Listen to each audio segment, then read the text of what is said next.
Dinner disaster unveiled.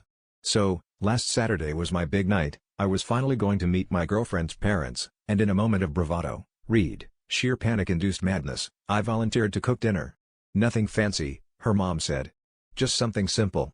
Naturally, I decided to make a 3-course meal with a dessert I'd never tried before, because nothing says responsible adult like gambling with someone else's taste buds. The intrigue started early when her dad eyed my apron and asked, "So, are you a chef or just cosplaying as one?" For the record, it was my Batman apron. I felt it projected confidence. Things went smoothly until dessert. I was aiming for caramel brownies, the kind that are gooey and make you forget your own name. The recipe called for a generous scoop of sugar, which I located in the pantry in a suspiciously unmarked container.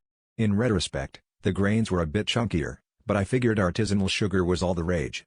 I mixed it in, set the timer, and watched the brownies bubble in the oven like a mad scientist observing his latest creation. My girlfriend's mom peeked over my shoulder and said, "Smells interesting." That interesting was the kind of word people use when they find a bug in their salad. Dinner was a blur of polite conversation, during which I may or may not have accidentally referred to her dad as Coach, he's an accountant.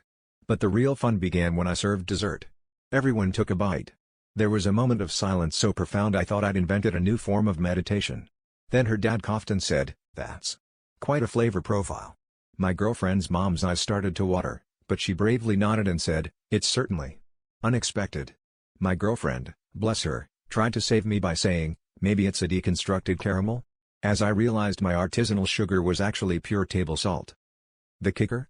Her mom asked what I called my creation, and in my moment of panic, I blurted out, "Caramel saltine surprise." Judging by their expressions, the only surprise was that anyone survived the first bite. If you ever want to impress your in-laws, just remember, salt in the dessert guarantees a reaction, you just might have to take it with a grain of sugar.